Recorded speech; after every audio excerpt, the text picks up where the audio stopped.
Hello friend, welcome to my channel. Last video में हमने discuss किया था क्रेडिट रेटिंग क्या है। क्रेडिट रेटिंग एक प्रोसेस है जिसमें किसी भी पर्सन, कंपनी और गवर्नमेंट एंटिटी की असेसमेंट की जाती है क्रेडिट वर्दीनेस की। क्रेडिट रेटिंग प्रोवाइड करती है क्रेडिट रेटिंग एजेंसी। आज हम इस वीडियो में ब्रीफली डिस्कस करेंगे credit rating process and credit rating agencies in India. तो सबसे पहले हम बात करेंगे credit rating process. Credit rating provide करने से पहले क्रेडिट रेटिंग एजेंसी कुछ स्टेप्स को फॉलो करती है। फर्स्ट हम इसमें इंक्लूड करेंगे रिसिप्ट ऑफ द रिक्वेस्ट। यहाँ से हमारी जो क्रेडिट रेटिंग की प्रोसेस है वो स्टार्ट हो जाती है।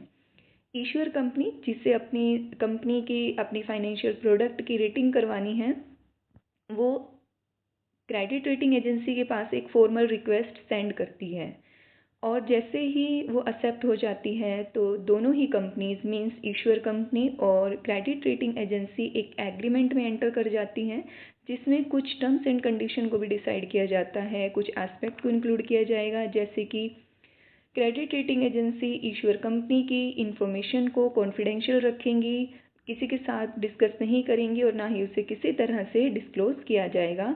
और साथ ही credit rating agency issuer company को राइट देती है, ये राइट कि जो रेट उनको दिया जाएगा, जो रेटिंग उनको दी जाएगी, वो एक्सेप्ट करना या ना करना वो डिपेंड करेगा इश्यूअर कंपनी पे। और साथ ही अब इश्यूअर कंपनी की भी रिस्पॉन्सिबिलिटी बन जाती है, एक रिक्वायरमेंट बन जाती है कि क्रेडिट रेटिंग एजेंसी को वो सारी इंफॉर्मेशन प्रोवाइड करे जो एक रेटिंग प्रोसेस में रिक्वायर्ड है, ताकि एक फेयर जो एक रेटिंग है वो उनको प्रोवाइड की जा सके। सेकेंड स्टेप है assignment to analytical team. Request मिलने के बाद क्रेडिट रेटिंग एजेंसी एक एनालिटिकल टीम को असाइन करती है, जिसमें 2 मेंबर्स इंक्लूड होंगे या जिसे हम एनालिस्ट भी कहते हैं। ये एक्सपर्ट होते हैं रेलेवेंट बिजनेस एरिया में और साथ ही इनके ऊपर एक रिस्पॉन्सिबिलिटी होती है कि आगे रेटिंग के लिए जो फर्दर एक्टिविटीज़ की जानी है वो इन्हें कंप्लीट करें। थर्ड स्टेप है ऑब्टेनिंग इंफॉर्मेशन। एनालिटिकल टीम अब उन सभी इंफॉर्मेशन को कलेक्ट करेगी, ऑब्टेन करेगी जो क्रेडिट रेटिंग के लिए ज़रूरी है। इश्यूअर कंपनी की रिस्पॉन्सिबिलिटी बनती है कि वो सारी इंफॉर्मेशन जो रिक्वायर्ड है वो प्रोवाइड करे और साथ ही एक ब्रॉड फ्रेमवर्क भी बनाए, जिसमें जो सारी डिस्कशन होनी है, जो एनालिटिकल टीम्स को चाहिए, जो वो डिस्कस करना चाहते हैं, वो सब उनसे जो है वो ऑब्टेन की जा सके। और साथ ही इसमें जो ये इंफॉर्मेशन होती है, इसमें जैसे कंपनी का जो हिस्टोरिकल बैकग्राउंड है, जो इंफॉर्मेशन चाहिए वो सारी यहाँ पर ली जाएगी। एनालिटिकल टीम इसमें मोस्टली इंफॉर्मेशन जो इंक्लूड की जाती हैं वो रिलेटेड होती है financial statement, cash flow projection etcetera. Next step है इसमें plant visits and meeting with management. Analytical team अब तक जो उसने इंफॉर्मेशन कलेक्ट की है, अब उसमें जो ट्रूथनेस है वो कितनी है या जो उनको बताया गया है वो कितना सच है, ये सब जानने के लिए भी एक प्लांट विजिट और मैनेजमेंट के साथ उनकी मीटिंग्स भी होती हैं। तो ये इस स्टेप में हम वो कंप्लीट करेंगे। अब इसमें क्लाइंट्स जो हैं उनके जैसे जो कॉस्ट ऑफ प्रोडक्शन है, क्वालिटी है टेक्निकल पर्सोनल की, उनको अंडरस्टैंड करते हैं, उनकी फैसिलिटी को चेक करते हैं कि जो अब तक उन्होंने बताया है वो रियलिटी में कितना इम्प्लीमेंट हो रहा है। और साथ ही ये टीम जो एनालिटिकल टीम है कंपनी की मैनेजमेंट के साथ मीटिंग करती है, जिसमें वो डिस्कस करती है कॉम्पिटिटिव पोजीशन, कंपनी की स्ट्रेटजीज, हिस्टोरिकल परफॉर्मेंस अब तक उनकी कैसी रही है, जो रिस्क प्रोफाइल है वो कैसा है। इस तरह की सारी जो विजिट है और मीटिंग करने के बाद नेक्स्ट स्टेप आता है presentation of findings. Presentation of findings में जो एनालिटिकल टीम ने अब तक जो इंफॉर्मेशन को ऑब्टेन किया था और साथ ही जो उसने मीटिंग की है मैनेजमेंट के साथ, अब वो सारी फाइंडिंग्स जो हैं वो सीनियर एनालिस्ट को प्रोवाइड कर दी जाती हैं, ताकि उनको भी एक बेस मिल सके रेटिंग प्रोवाइड करने के लिए। और यहाँ भी रेटिंग एक ओपिनियन ही है। तो जो यहाँ पे एक ओपिनियन बनता है कि हाँ हमें ये फाइंडिंग्स हमारे सामने रही हैं और ये रेटिंग इनको दी जानी चाहिए, तो ये सारी इन्फॉर्मेशन आगे फर्दर नेक्स्ट स्टेप में प्रोवाइड की जाती है रेटिंग कमेटीज़ को। तो नेक्स्ट स्टेप आता है rating committee meeting. Rating committee meetings में जो फाइंडिंग्स प्रोवाइड की गई हैं उनको ध्यान में रखते हुए सबसे इम्पोर्टेंट जो हमारा फोकस करने वाला एरिया है वो ये है कि इस मीटिंग में जो इश्यूअर कंपनी है वो पार्टिसिपेट नहीं कर सकती डायरेक्टली, वो इसमें इन्वॉल्व नहीं होगी, क्योंकि अगर वो इसमें इन्वॉल्व हो जाती है तो कहीं ना कहीं एक पार्शियलिटी और बायसनेस के जो चांसेस है वो क्रिएट हो जाते हैं। तो ऐसा ना हो इसीलिए उनको उनका जो इश्यूअर कंपनी है उनको पार्टिसिपेट नहीं करवाया जाता। तो यहाँ पे असेसमेंट करने के बाद मीन्स जिन फैक्टर्स को असेस किया है फिर से उनको दोबारा से देखा जाता है, उन पर अटेंशन दी जाती है जो क्रेडिट रेटिंग को डायरेक्टली और इनडायरेक्टली अफेक्ट कर सकते हैं। तो उसमें अब रेटिंग कमेटी फाइनली एक रेट जो है वो डिसाइड कर लेती है। रेट मीन्स रेटिंग जो एक ग्रेड प्रोवाइड करना है। नेक्स्ट आता है इसमें कम्युनिकेशन ऑफ डिसीजन। अब सब कुछ चेक करने के बाद रेटिंग कमेटी अब कम्युनिकेट करेगी अपने डिसीज़न को इश्यूअर कंपनी के सामने। जो भी ग्रेड या रेट प्रोवाइड किए गए हैं, जो रेटिंग प्रोवाइड की गई है, अब इश्यूअर कंपनी को वो जब बताई जाएगी तो साथ में उसको रीज़न भी बताए जाते हैं कि उनको जो वो रेटिंग है वो क्यों प्रोवाइड की जा रही है, उसका रीज़न क्या है। और आगे फर्दर इस रेटिंग को एक्सेप्ट करना या एक्सेप्ट ना करना, अगर वो रिजेक्ट भी हो जाती हैं तो उसमें जो एडिशनल फैक्ट हैं उनको भी ध्यान में लाया जाता है इश्यूअर कंपनी के। और साथ ही अगर इश्यूअर कंपनी रिजेक्ट कर देती है रेटिंग को तो उसे कभी भी डिस्क्लोज नहीं किया जा सकता।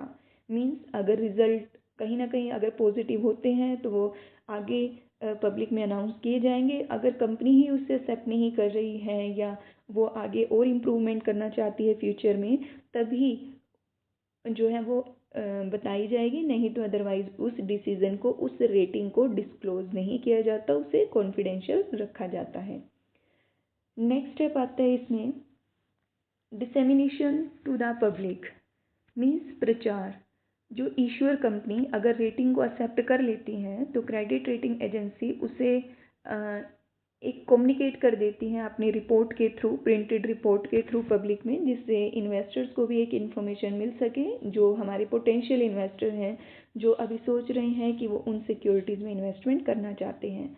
नेक्स्ट स्टेप आता है इसमें मॉनिटरिंग फॉर पॉसिबल चेंज।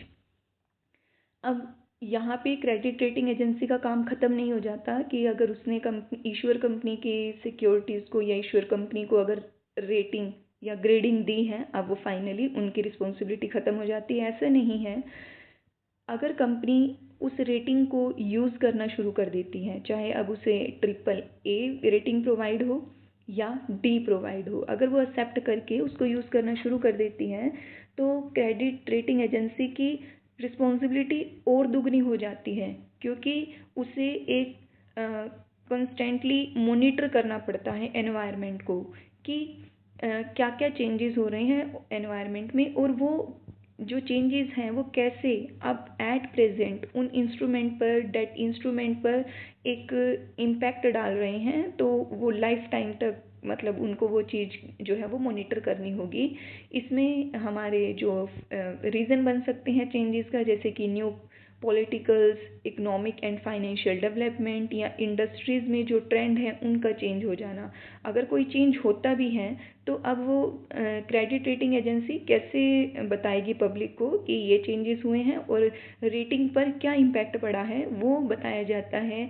वो अपनी एक रिपोर्ट जो है वो मेंशन करती है, पब्लिश करती है, जिससे सभी जो हमारी पार्टीज़ हैं, जो स्टेक होल्डर्स हैं, उन तक सही इन्फॉर्मेशन जो है वो जा सके।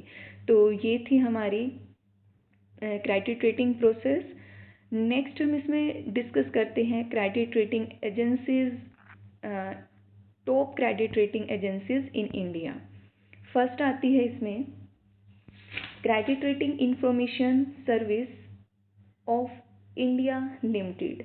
Credit rating information services of India limited, ये एस्टेब्लिश हुई थी 1987 में। ये इंडिया की सबसे पुरानी क्रेडिट रेटिंग एजेंसी है और साथ ही ये इंडिया में ही नहीं अदर कंट्रीज़ में भी अपना एक जो परफॉर्मेंस है, जो ऑपरेशंस है वो कंप्लीट करती है। इसमें इंक्लूड है USA, UK, China, Poland, Argentina और हांगकांग। ये इसीलिए इसे एक ग्लोबल एनालिटिकल कंपनी कहा जाता है। इसका हेडक्वार्टर मुंबई में है और ये प्रोवाइड करती है रेटिंग्स और रिसर्च करती हैं जो हमारी banks, non banking financial companies हैं, इंफ्रास्ट्रक्चरल प्रोजेक्ट हैं, उन सबको ये रेटिंग प्रोवाइड करती है। इसका मेन विज़न है कि सभी को एक मार्केट तक लेकर जाना, जो हमारी फाइनेंशियल और कैपिटल मार्केट है, इन्वेस्टर्स ज़्यादा से ज़्यादा इन्वेस्टमेंट करें और साथ ही ये इसका खुद का भी विज़न है कि एक इंडिपेंडेंट और एक इनोवेटिव सॉल्यूशंस प्रोवाइड करें अपने क्लाइंट्स को और स्टेक होल्डर को। सेकेंड इसमें आती है credit analysis and research limited. ये सेटअप की गई थी 1993 में। ये एक क्रूशियल रोल प्ले करती है फाइनेंशियल सेक्टर में और साथ ही इसका हेडक्वार्टर भी मुंबई में है और ये डेट इंस्ट्रूमेंट में जो शॉर्ट टर्म और लॉन्ग टर्म से रिलेटेड हैं उनको रेटिंग प्रोवाइड करती हैं। और साथ ही इसने एक इंटरनेशनल क्रेडिट रेटिंग फर्म्स को लॉन्च किया है जिसमें इसके पार्टनर हैं ब्राज़ील, पुर्तगाल, साउथ अफ्रीका और मलेशिया। नेक्स्ट है investment information and credit agency. ये 1991 में एस्टेब्लिश की गई थी by investment and financial institution. ये एक प्रोफेशनल इन्वेस्टमेंट इंफॉर्मेशन कंपनी है। इसका हेडक्वार्टर गुरुग्राम में है और ये इसका जो एक लार्जेस्ट इन्वेस्टर हैं वो है मोदी इन्वेस्टर्स और इसका मेन ऑब्जेक्टिव है गाइडेंस प्रोवाइड करना, इंफॉर्मेशन प्रोवाइड करना individual as well as institutions और साथ ही इसके वांट्स है कि ये एबिलिटी को एनहांस करे इशूअर की और ब्रोवर्स की ताकि वो असेस कर सके कैपिटल और मनी मार्केट को। नेक्स्ट आती है इसमें फिच। इसका जो ये पुराना नाम है, नया नाम एट प्रेजेंट इसे हम सब जानते हैं India rating and research private limited और साथ ही एस्टेब्लिश हुई थी 1995 में। ये ग्लोबल रेटिंग एजेंसी है। इसका हेडक्वार्टर है मुंबई में। नेक्स्ट आती है इसमें small and medium enterprises rating agency. ये स्पेशली एस्टेब्लिश की गई थी स्मॉल मीडियम एंटरप्राइजेस को रेटिंग प्रोवाइड करने के लिए। इसका हेडक्वार्टर मुंबई में है और साथ ही अब तक ये 7000 रेटिंग्स दे चुकी हैं। नेक्स्ट आते हैं इसमें ब्रिक वर्क रेटिंग जिसे हम शॉर्ट में BWR भी कहते हैं।